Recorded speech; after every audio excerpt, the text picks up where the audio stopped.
Abra a Bíblia no último capítulo do livro do Êxodo, que é o capítulo 40.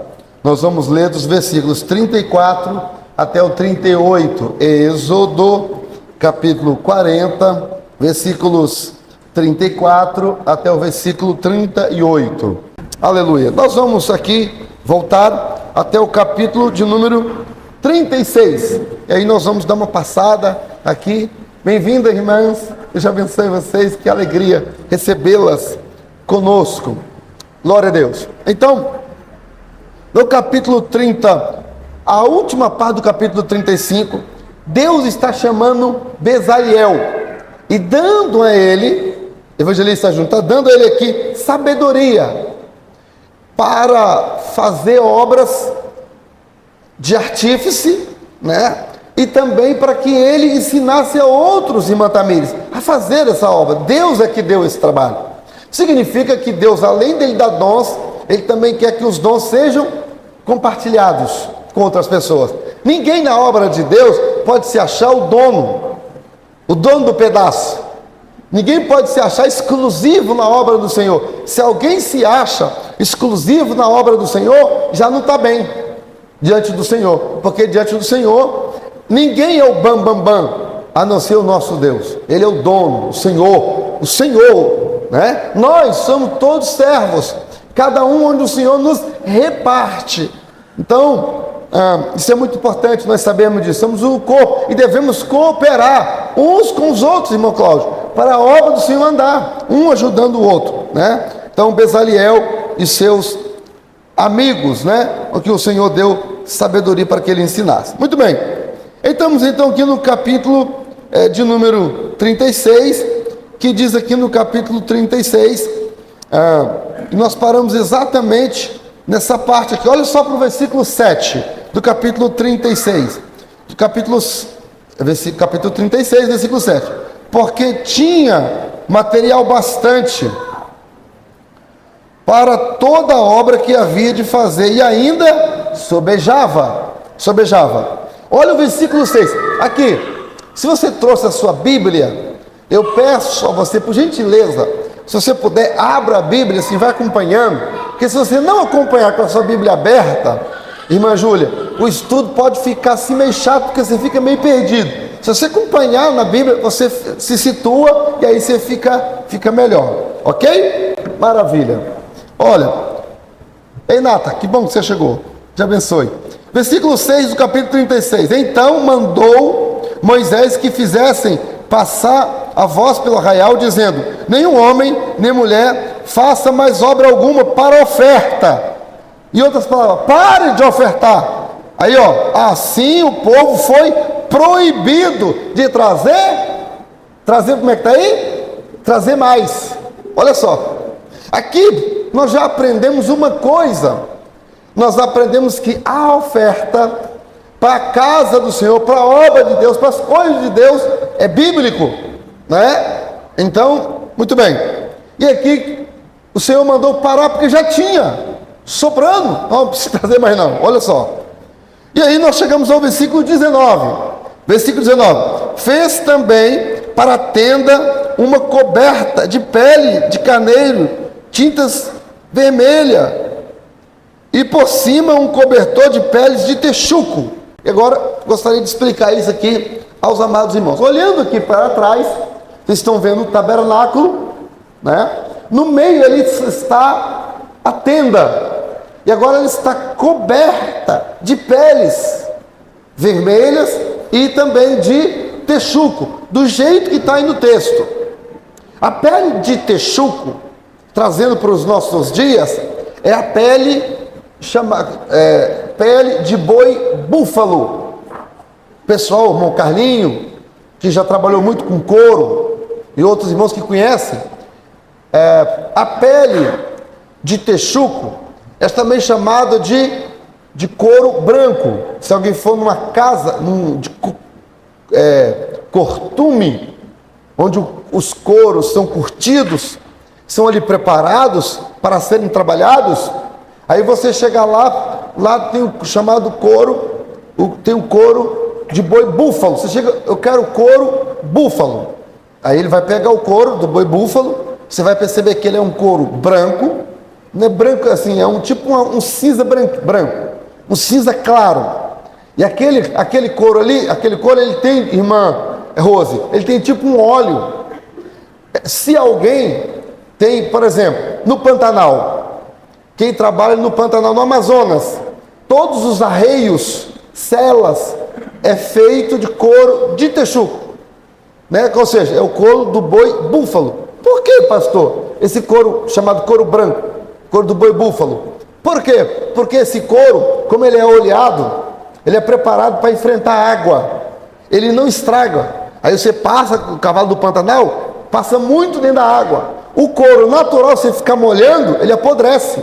E esse couro, na Bíblia, é chamado de texuco, que é o couro, como eu falei, do boi búfalo, né? Esse couro, ele não estraga. Pode tomar água, chuva e tal, porque ele não apodrece. Olha só, já na Bíblia tinha esse tipo de couro, né? Muito bem.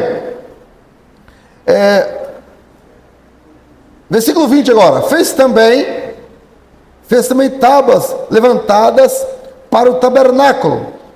Então aqui as tábuas, essa parte nós até já estudamos sobre isso, né? Aqui são as tábuas onde é levantada aquelas paredes. Ali dentro está o santo lugar, aqui está o átrio, lado de fora. Ali dentro está o lugar santo e depois o lugar santíssimo. Tem um véu que separa, a gente vai mostrar um pouquinho mais na frente. Vamos agora até o versículo 35, porque do versículo 19 até o versículo 34 está detalhando essa parte aqui, que é a parte, os detalhes, né, dessa parte toda coberta de pele ali, no meio, tá? São os detalhes explicando ali, que a gente pode passar. Versículo agora 35, o próximo, Maiane. Mais uma? Aí, ó, essa aqui, ó, é aquela parte que nós estávamos vendo lá dentro. Viu aquela parte do meio? É essa parte aqui dentro, ok? Mais uma.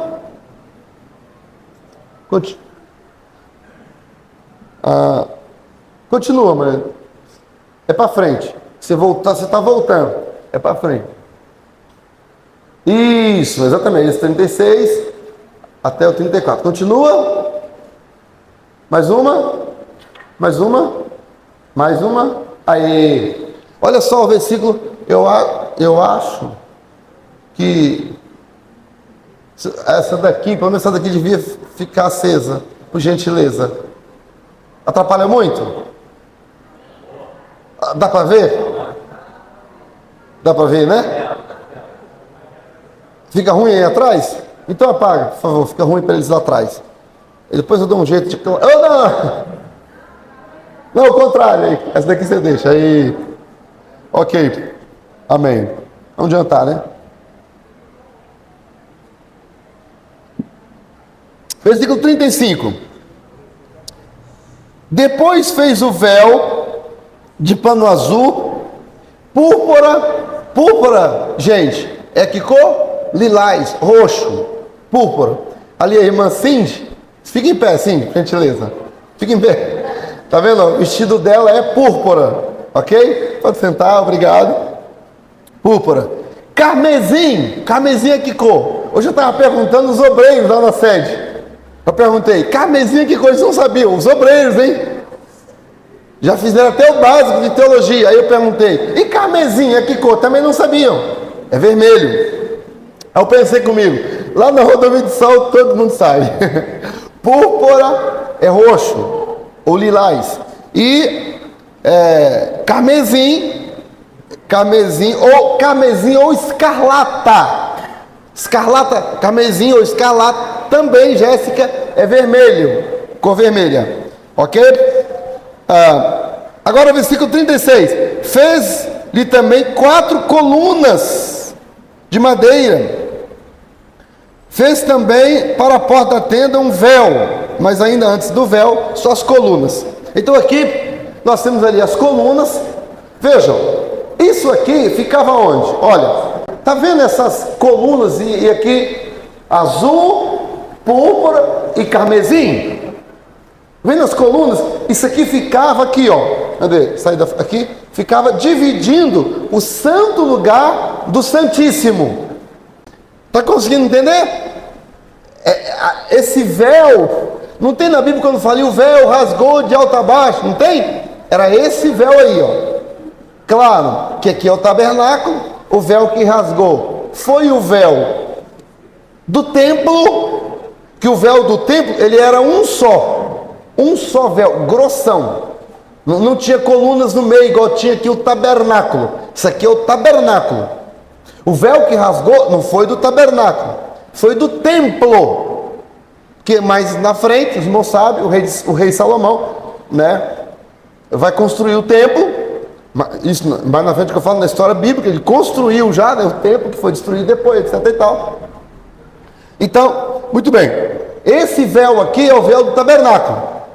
Ele tinha essas três cores. Azul, representando o céu. Cada coisa que tem uma representação. O azul, representando o céu.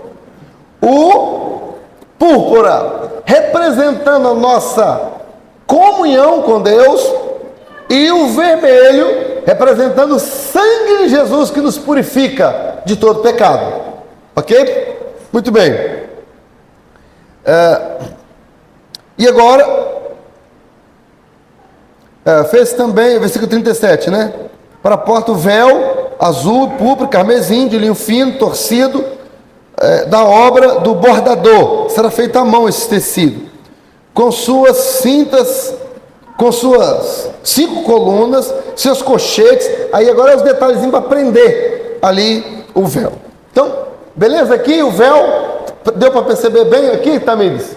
Isso aqui era, você entrava no tabernáculo, entrava no santo lugar, deparava com isso aqui. Aí daqui para frente, para entrar ali dentro, só o sumo sacerdote, que entrava uma vez por ano. Que dia que era, Gediel? Cadê Gediel? Você que é pregador. Que dia que era? Quem lembra o dia? No dia 10 de outubro. Dia 10 de outubro é o dia da expiação. Nesse dia, era o dia que eles ficavam o dia todo jejuando, sumo sacerdote, oferecia sacrifício por ele primeiro, antes de entrar ali dentro, que senão poderia morrer. Era esse dia, tá? Muito bem. Vamos agora ao capítulo 37. Capítulo 37, nós temos aqui a arca. A arca. Passa aí mais um, por favor. Isso, olha lá. Ó. A arca da aliança. Está dando para ver? A arca da aliança. A arca era esse móvel, esse caixote ali. E agora, versículo 6. E aí eu vou explicar as duas coisas. Você fez também de ouro puro propiciatório. Então, o que é o propiciatório? Propiciatório é a tampa da arca. Mais um. Olha lá, ó. Tá vendo a tampa? Olha lá, ó. Propiciatório é a sua tampa. Em cima da tampa tinha 2 querubins, um de frente para o outro. Agora atenção aqui, uma coisa muito importante. Ei, aqui. Atenção. Ninguém prostrava-se diante da arca para fazer oração. Porque há pessoas, né, na religião católica que quer usar aquelas imagens do querubim ali para justificar porque tem imagem dentro da igreja. Só que aquelas imagens ali era um querubim de frente para o outro dentro do Santíssimo Lugar, e o sumo sacerdote, quando ele entrava ali para falar com Deus, ele não falava de frente para a arca, entendeu? Ele não fazia pedidos ali diante das imagens, entendeu? Não era de frente para as imagens. Por quê? Porque a presença de Deus enchia aquele lugar. Então assim, e os querubins não ficavam de frente para quem estava falando, ficavam de frente um para o outro, e as asas cobriam o rosto deles, porque a glória ali era para Deus e não para querubim. Ninguém prostrava diante do querubim ali para fazer pedidos a querubim, nada disso. Então, não justifica, né? Aquelas imagens ali não justifica que no Novo Testamento alguém crie imagem de escultura para botar dentro da igreja, porque isso não era ensinado no Antigo Testamento. Então o propiciatório, a tampa, ali dentro da arca da aliança, tinha 3 coisas. Dentro daquele caixote da arca da aliança. A arca da aliança, depois eu falo as 3 coisas que tinha lá dentro, ela só poderia ser carregada pelo sacerdote. E tinha que ser nos ombros. Tanto é que uma vez, a arca ficou no meio dos filisteus, e alguém foi trazê-la para Israel, só que colocou num carro de boi. Aí a arca foi cair, alguém foi colocar a mão, morreu fulminado. Esse alguém foi usar. Por quê? Tudo estava errado ali. Primeiro, a arca não podia ser carregada de carro de boi. Segundo, Uzá não era sacerdote, ele não podia tocar na arca. Então aqui, aprenda uma coisa com esse episódio da arca. Aprenda uma coisa.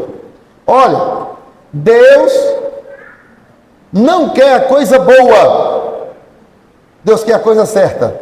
Ah, mas a intenção, Deus não quer nem saber da sua intenção. Está errado? Se estiver errado, ele vai passar o cajado. Uzá, quando a arca foi cair, Uzá foi botar a mão para impedir que ela caia.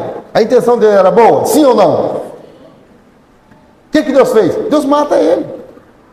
Você acha que isso? Lá em Coríntios, o apóstolo Paulo fala assim: tudo que foi escrito no Antigo Testamento, foi escrito para aviso nosso. Você acha que isso aí não ensina nada para nós, não? Ensina. Então, nós não podemos ficar na obra de Deus achando, Deus entende. Não vai nessa não, que você vai tomar chicote. Você pode perder a salvação da sua alma. Você poderá estar pecando contra Deus. Não faça isso. Entendeu? Faça o que está na palavra de Deus.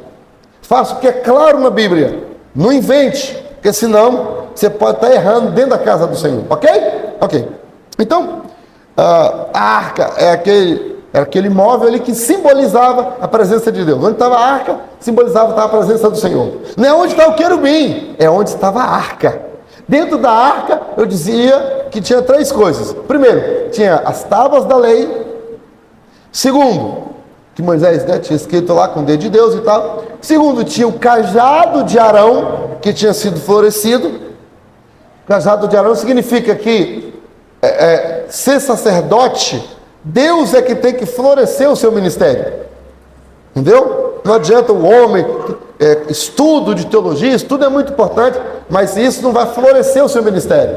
É Deus, pelo poder do Espírito Santo, é a ação de Deus, é Deus que floresce o seu ministério. Amém? Então Deus que faz isso. Quem Ele escolhe, né? É prerrogativa de Deus chamar alguém. Se você foi chamado por Deus para servir no santo ministério, ei, irmão, pelo amor de Jesus Cristo, valorize, porque Deus não chama qualquer um. Se Deus te chamou, aleluia, glorifique a Ele, porque a graça de Deus te alcançou. Você não merece estar no lugar que você está. Foi Deus, foi misericórdia, foi graça. E agora se sinta privilegiado pelo Senhor ter te chamado, né? Muito bem. Propiciatório, já falei. Agora a mesa, passa mais um, por favor. Isso, a mesa. Essa aqui é a mesa, versículo 10 até o versículo 16 do capítulo 37. Quem chegou agora? Eu estou no capítulo 36, Elane, de Êxodo, capítulo 37, capítulo 37, versículos de 10 a 16 fala da mesa. Que mesa é essa? É a mesa dos pães asmos. Você olhando para aqui, ó, tá aqui embaixo, deixa eu ver se aqui eu consigo explicar melhor. Então aqui nós temos isso aqui, o candelabro, a mesa dos pães asmos. Aqui nós temos o altar do incenso e a arca da aliança. Essa mesinha que ficava aqui embaixo é aquela mesa que está ali, ó, que está aqui, essa ali, que está do lado de cá, a mesa. Os pães ali tá tipo pizza, porque naquela época os pães eram assim. Lembra? Porque o pão que nós comemos, como é que é o nome dele? Pão francês. Não é pão judeu, porque o pão judeu, ele é tipo uma pizza mesmo. Eu tive em Israel, eu comi dele. Eu comi desse pão. Então, Marquinhos, é tipo pizza. E aí, tinham lá os pães. Tinham 12 pães, 6 de um lado, 6 do outro. Tinha também o azeite. Tinha uns talheres ali também, que os sacerdotes, todas as manhãs, entravam ali, aqueles eram pães consagrados, evangelista Milton, e o sacerdote comia daquele pão toda manhã. Qual o significado disso, irmã Gel? Esse é aqui, representando o relacionamento com Deus, comunhão com Deus. E a comunhão era onde? No santo lugar. Todo mundo que tem comunhão com Deus está no santo lugar. E tem uma mesa posta pelo Espírito Santo. E você deve alimentar dessa mesa. Por isso Jesus falou: nem só de pão viverá o homem, mas de toda palavra que sai da boca de Deus.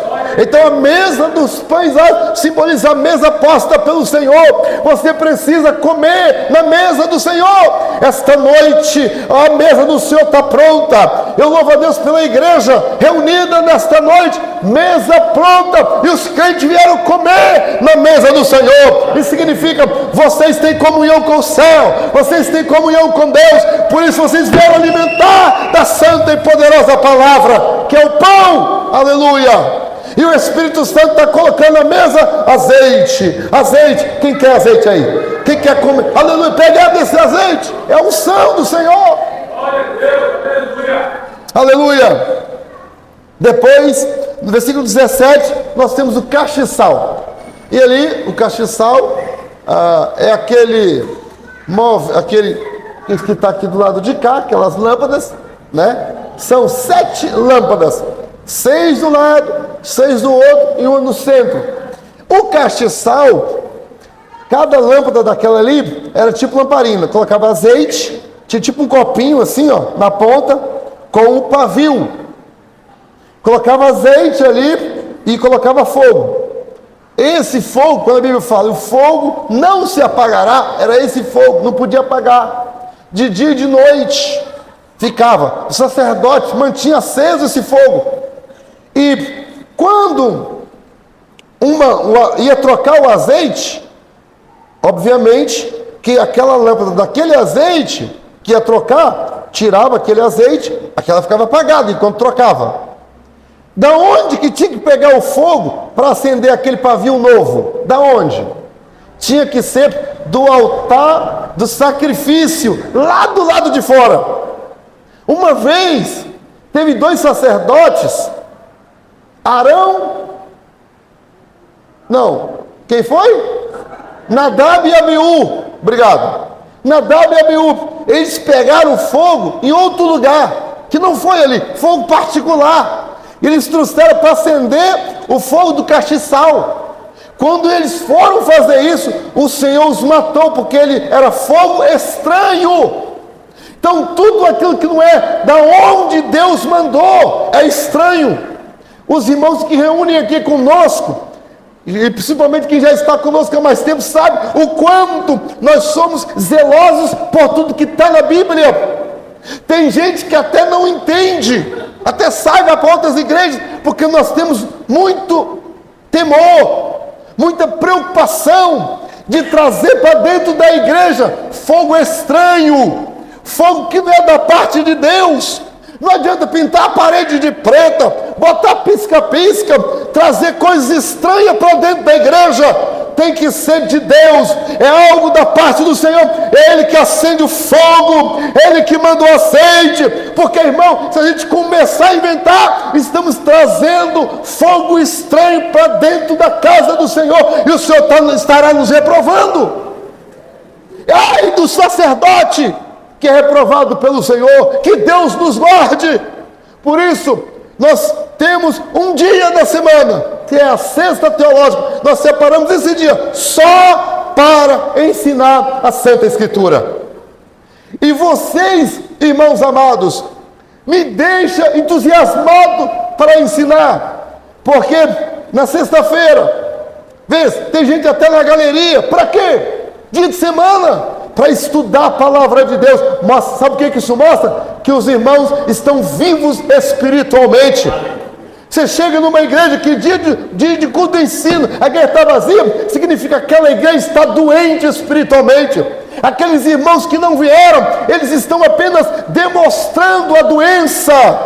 Eu não estou falando do irmão que não veio porque está trabalhando. Eu não estou falando do irmão que não veio porque ficou doente ou porque houve um motivo justificado. Não é isso que eu estou falando. Eu estou falando do irmão que não veio porque foi vencido pela preguiça, pelo cansaço, ou porque acha que é desnecessário conhecer a santa palavra de Deus, estudar a palavra de Deus. Mas eu quero louvar a Deus, porque aqui na Rodovia do Sol, os crentes têm consciência. Eu olho na sexta-feira para algumas irmãs, alguns irmãos, às vezes até cochilando, cansados, mas quando eu vejo alguém super cansado, cochilando, eu penso comigo, meu Deus, quanta fidelidade. Eu olho daqui de cima do altar e eu penso, quanta força de vontade, mesmo cansado, veio escutar a palavra de Deus. Se eu já fico feliz, você não veio por minha causa, você não veio para me adorar, você está entendendo o que eu estou querendo dizer? Você veio por causa de Jesus, você veio por causa que você entende a necessidade de alimentar da palavra de Deus, está entendendo?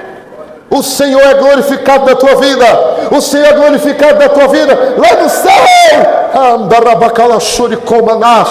Está registrado. Aleluia. A teu esforço pela santa palavra de Deus. Deus seja louvado pela tua vida. Ai meu Deus, tem que terminar. E agora veja o castiçal. Agora o altar, capítulo 38, versículo de 1 a 8. O altar do holocausto. Agora pode passar, por favor. Mais um. Ali, ó. Aqui o altar do holocausto. Essa parte que tem aqui do lado de fora aqui, ó. Essa parte. O altar do holocausto. Ele era feito de madeira. Dentro dele tinha um caldeirão lá dentro, onde os sacrifícios eram colocados. Tinha um caldeirão enorme. E aí, qual o tamanho dele? Ele era de 2 metros e 20. Era 2 metros e 20 de largura. Era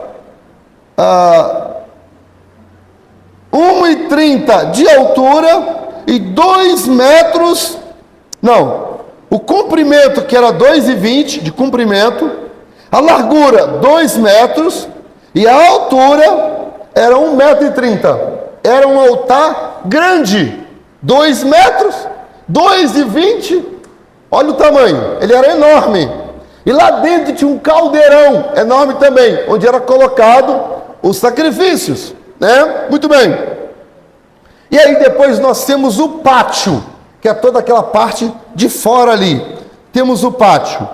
No versículos 21 até o versículo 31, aqui fala das quantidades, tantos colchetes, tantas estacas, para que, ali ó, pudesse cercar todo o tabernáculo. Aí tem as quantidades, tem também o número do material de prata, que a prata significa redenção.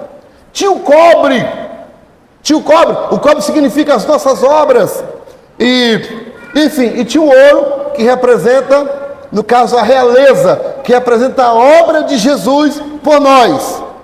E no capítulo 39, nós temos as vestes sacerdotais. Hein? Mais um, aqui temos o sacerdote. O chapeuzinho do sacerdote é chamado de mitra. Aqui, ó, na testa do sacerdote, aqui, ó, tinha uma lâmina de ouro colocado aqui, e estava escrito naquela lâmina de ouro aqui, ó, santidade ao Senhor, escrito na testa.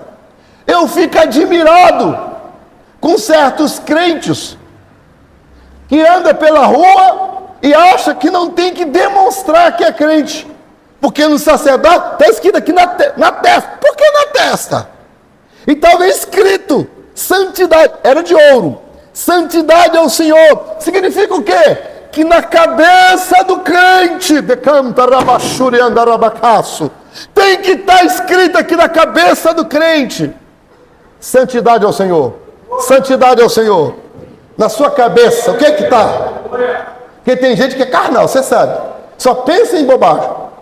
Mas nessa noite, evangelista meu, irmão Jean, santidade ao Senhor, presbítero Francisco, se for diferente, e as pessoas que olhar para nós, tem que ver na gente, santidade ao Senhor. Depois, faz o quê? Isso aí no chapéu. E aí, agora vem aqui, você está vendo ali no sacerdote, tipo um avental? O nome daquele avental ali chama-se éfode. Éfode, né? Eu estou andando rápido aqui só para a gente ganhar tempo, porque a hora já passou a minha hora. Tem o éfode. Aí tem aquela parte, tem uma parte azul e a parte branca, que só aparece no finalzinho. A parte branca era a túnica. Aqui na frente, assim, ó, do sacerdote, tem um peitoral. Naquele peitoral tinha as 12 pedras, cada pedra com o nome de uma tribo de Israel. Tinha também mais 2 pedras, que eram o Urim e o Tumim, que era para jogar aquelas pedras assim, conforme ela caía, significava que Deus estava falando ou que Deus se calou.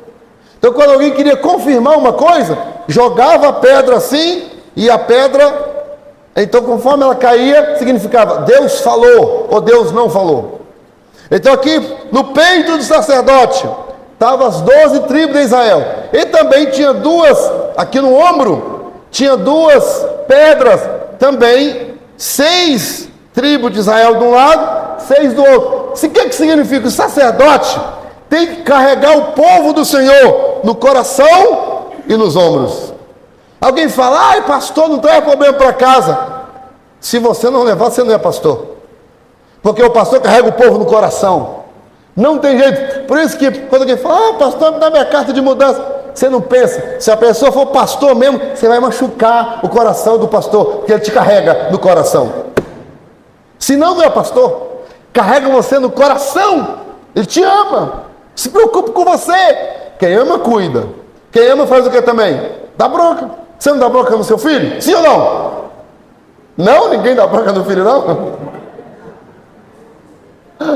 Ninguém fala, né, pastor? Mas vocês sabem que é pai, que é mãe, sabe que isso é feito com amor, né? Com amor. Muito bem. Deixa eu ver mais aqui. Tinha o peitoral, a mitra, que eu falei, o cinturão. Tinha, essa parte azul é o manto, a de baixo era a túnica. Agora atenção aqui. Essas vestes, elas eram consagradas. E tem uma coisa aqui que eu não falei, que era o que eu queria muito falar, que eu pulei rapidamente. Mas eu quero voltar aqui para falar aos irmãos. Cadê? Onde está?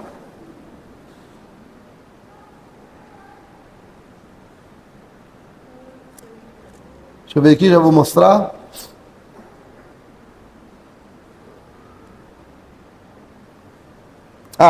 Capítulo 40, e aí encerro. Capítulo 40, dá uma olhadinha no versículo 9. Queria muito falar isso aqui hoje, versículo 9. Aí encerra. Capítulo 40, versículo 9. Então, tomarás o azeite da unção e ungirá o tabernáculo e tudo que há nele, e o santificarás com todos os seus móveis, e será pessoas, principalmente de igrejas neopentecostais, da Graça, Universal e outras, que só pensam no dinheiro. Esse pessoal, eles pegam esses versículos aqui, esse versículo isolado, e quer ungir a casa, quer ungir a roupa das pessoas, quer ungir o salão que a pessoa trabalha, quer ungir a empresa, com base nesse texto. Escuta, está completamente errado. A única coisa que foi ungida aqui com óleo foi o tabernáculo naquela época. O tabernáculo, ele era para o uso exclusivo de culto ao Senhor. De culto. Não se podia vender, não se podia negociar, porque era santo. A palavra santo significa dedicado separado, exclusivo para o uso do Senhor. O seu salão, a sua casa, o seu carro, não é exclusivo para o Senhor. Você viaja, você faz coisas para você. Nós podemos orar pela sua casa, nós podemos orar pelo seu carro, nós podemos orar pela sua empresa. Agora, ungir, não, porque isso seria antibíblico. Amém? Vocês pegaram? Aquilo que você está ungindo aqui era ungido para o uso da obra exclusiva de Deus. Algumas igrejas consagram, né, alguns instrumentos. Se consagrou o instrumento para o Senhor, a partir daquele momento, ele não pode ser vendido para a pessoa que não vai tocar na casa do Senhor. Não pode ser vendido. Tá entendendo? Não pode. Se consagrou para o Senhor. Tanto é que há pessoas que têm instrumentos, são crentes, têm instrumentos particulares, que eles não consagram aquele instrumento ao Senhor. Por quê? Porque ele poderá vender depois para alguém, e a pessoa, depois de vendido, pode fazer o que quiser. Agora, se for consagrado ao Senhor, desculpe, mas você não pode mais vender para a pessoa que não seja crente, porque não pode tocar mais coisas que não sejam hinos, porque foi consagrado ao Senhor. Muita gente está se dando muito mal, porque está banalizando o sagrado. Cuidado, Deus não é brincadeira. Amém? E aqui, eu encerro. Moisés, no capítulo 40, ele consagra o tabernáculo. E aí nós entramos no versículo que nós lemos, versículo 34, onde Deus manifesta o poder. A nuvem de Deus se aproxima do tabernáculo. E aqui também, outra coisa que nós aprendemos. Depois que o tabernáculo, fecho a minha Bíblia, tabernáculo ele foi consagrado ao Senhor, Moisés não subia mais no monte para orar. Todas as vezes que ele ia falar com o Senhor, ele entrava para dentro da tenda da congregação para orar. Eu estou falando isso porque tem muita gente que acha que o monte é um lugar mais sagrado, é um lugar melhor para se orar do que a casa de Deus. Quero dizer com todas as letras e muito claro, não é pecado alguém subir no monte e orar, não é pecado. Agora você tem que entender que o monte não é mais sagrado do que a igreja. É o contrário, a igreja é mais sagrada do que o monte. Por quê? A igreja foi colocada uma pedra fundamental, consagrada exclusivamente para o uso do Senhor. Isso aqui não pode ser vendido para poder ser baile. Não, foi consagrada para o Senhor. A igreja foi comprada com dinheiro santo, o monte não. A igreja foi consagrada só para culto. Aqui, se alguém quiser chegar aqui e fumar um baseadozinho, não pode. Agora lá no monte tem como você proibir? Não. Eu já subi no monte para orar com alguém estava numa campanha, eu estava ajudando a pessoa, e eu encontrei pessoas lá, cheirando baseadozinho, fumando lá sua maconhazinha. Você entendeu? Nós de um lado orando e eles do outro lado pecando, no mesmo monte. Entenda que o monte não é. Agora, aqui a casa do Senhor é chamada casa de oração. Aqui é o lugar para você vir orar. Aqui é o lugar para você vir buscar o Senhor. Pastor, eu tenho muita experiência no monte. Amém, irmão. Graças a Deus. Não estou desprezando o monte. E nem estou dizendo que seja pecado. E nem criticando quem vai. Não. Agora, eu preciso advertir aos irmãos que o monte não é mais sagrado, mais santo, e nem o melhor lugar, ou seja, melhor no sentido de mais do que a igreja, para poder orar. Por que Jesus orava no monte? Porque o templo, a casa de oração, era dirigido pelo sumo sacerdote. Quem mandou matar Jesus? O sumo sacerdote, o pastor presidente do templo daquela época. Eles não gostavam de Jesus. Eles queriam prender Jesus dentro do templo. Jesus não era bem-vindo no templo. Diferente de hoje. Quem é a pessoa mais bem-vinda nesse lugar? Jesus. Aqui, você vai evitar de pegar gripe, de ser assaltado, de ter irmã lá no monte sozinha, de fazer algum mal à irmã. Do jeito que a coisa está aí por aí, difícil. Aqui você está segura, fechou aquela porta. Você pode ficar tranquila, falar com Deus, sem preocupação. Não vai entrar nenhum bandido, nada disso. Então, eu quero enfatizar que o melhor lugar para a pessoa buscar a Deus é no templo. Agora, se por um motivo ou outro, você não pode, se junta um grupo de irmãos, pessoas sérias, querem ir no monte orar, não tem problema, não é pecado. Deus está lá também. Deus ouve a oração que se faz lá no monte. Tanto é que há pessoas que têm profundas experiências no monte. Agora, nós precisamos ter a maturidade de saber que aqui é a casa do Senhor. Amém? Deus seja louvado. E assim que o Senhor fale mais e melhor em nossos corações. Não dá mais tempo.